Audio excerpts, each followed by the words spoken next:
Mesdames et messieurs, bonjour. Je suis très heureux de vous retrouver donc pour cette dernière journée. Je dis dernière parce que pour moi, ça signe la fin de toute cette série de cours et de séminaires qui ont été donnés au cours de 2 années, je dirais, sur la production électrique, sur le stockage d'énergie, sur les scénarios énergétiques français. Donc ça, c'était l'année dernière. Et puis cette année, sur la partie non électrique de notre consommation, dont j'ai dit l'importance, la biomasse, la mobilité électrique et enfin l'hydrogène. Voilà. Comme vous le savez, tous ces cours et séminaires, et ce colloque, c'est la même chose, sont et seront disponibles donc, sur le site du Collège de France. Voilà. Au terme de cet effort, je constate que ce fut un travail considérable, passionnant, et j'espère utile pour permettre à chacun d'avoir cette vision globale, critique, mais aussi optimiste, des changements que nous avons à apporter à notre système énergétique. Voilà, donc j'ai souhaité terminer en mettant l'éclairage sur 2 aspects déterminants de cette dynamique à l'œuvre aujourd'hui. Évidemment que je préfère laisser à des experts, plus experts que moi ou plus directement impliqués sur le terrain. Voilà, donc le premier, c'est ce qui fera l'objet de la séance de l'après-midi, concerne notre capacité, par la recherche, l'innovation, à développer des solutions technologiques pour défossiliser tout un tas de filières, améliorer leur efficacité énergétique, diminuer leur impact environnemental, tout en fournissant à chacun un service de qualité. Alors, c'est déjà une question politique, d'une certaine façon, parce qu'il y a ceux, pour simplifier d'un côté, sorte de énième avatar d'idéologie obscurantiste qui malheureusement occupe le haut du pavé, qui voit là une utopie ou bien une approche à refuser car elle ne serait qu'une opportunité de rebond du capitalisme, ou encore une trajectoire trop lente et trop incertaine.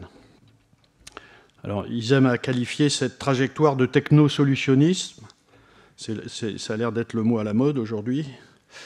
Bon, pour moi, c'est pas gênant puisque j'aime bien qu'on m'appelle ainsi.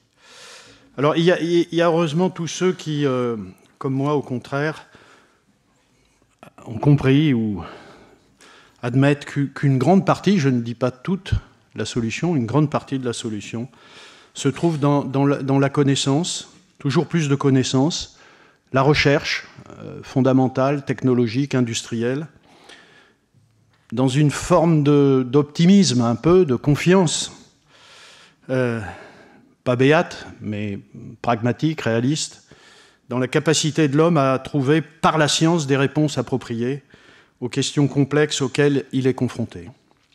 C'est ce que l'humanité a fait tout au long de son histoire et doit continuer à faire. Je dirais, tentons la science avant de remonter dans les arbres. Alors c'est pour cette raison que j'ai souhaité mettre le projecteur, ce sera cet après-midi, sur de formidables avancées technologiques, plus ou moins matures, ils nous le diront, qui répondent aux enjeux de la transition énergétique et de la protection de l'environnement. Il s'avère que ces travaux sont menés par des entrepreneurs, des entreprises, des start-up françaises. Car, pour ne pas sombrer dans le France bashing habituel, je voudrais rappeler que la France est un pays de chercheurs, d'ingénieurs, d'industriels de talent. On verra donc comment nos invités parviennent à exploiter de façon intelligente et rigoureuse la biomasse et les déchets, comment de nouveaux électrolyseurs pourront produire de l'hydrogène vert avec des rendements inégalés, comment le CO2 peut être valorisé comme source de carbone pour l'industrie ou les transports, enfin comment il peut devenir possible de recycler certains plastiques. Ça sera cet après-midi. Il y a d'autres enjeux. Certes, l'enjeu technologique est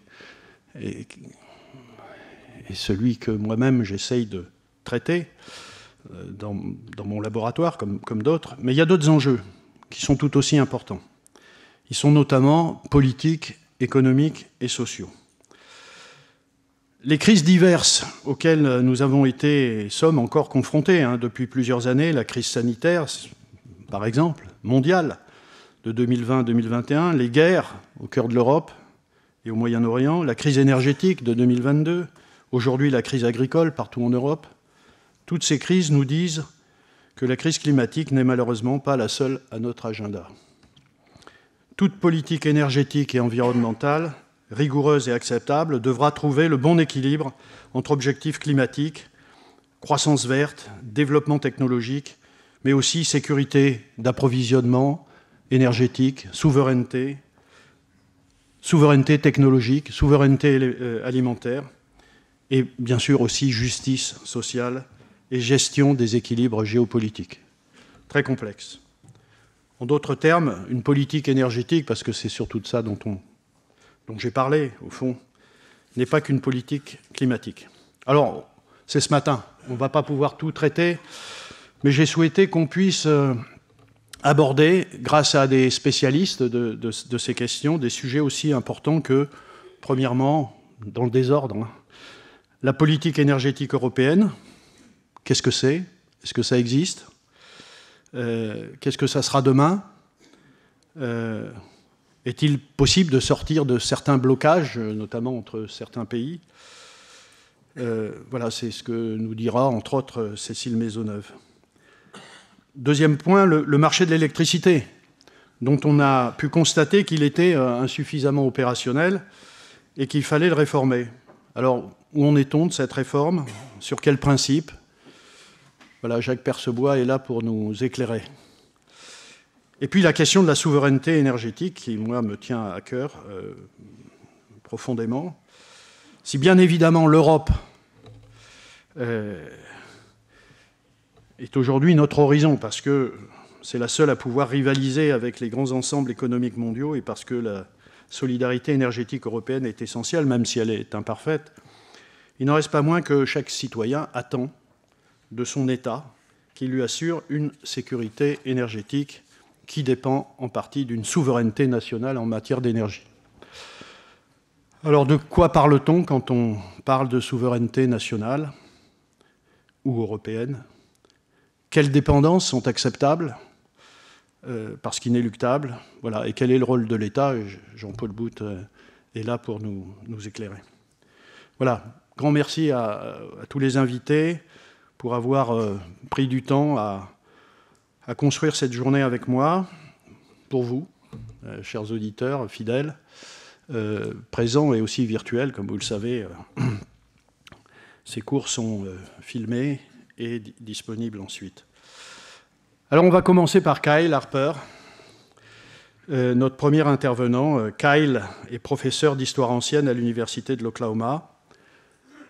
Le Collège de France est infiniment heureux de l'avoir en son sein pour l'année 2024, puisqu'il occupe aujourd'hui une chaire annuelle, la chaire Avenir commun durable du Collège de France. Je vous invite en particulier, là aussi disponible, à aller voir sa leçon inaugurale et les cours qu'il a commencés. Voilà, l'histoire a tellement de choses à nous dire et à nous enseigner sur les transitions technologiques, humaines, sociétales. Voilà, je ne sais plus où il est, Kyle. Kyle est là. Je te laisse la parole pour entrer en matière. Et je l'ai écrit plusieurs fois. Je serai très strict sur le temps de parole. C'est de l'intérêt de tous, y compris de laisser la place à un débat avec la salle dont je sais qu'elle est particulièrement friande de discussion avec les orateurs. Voilà. Kyle, à toi.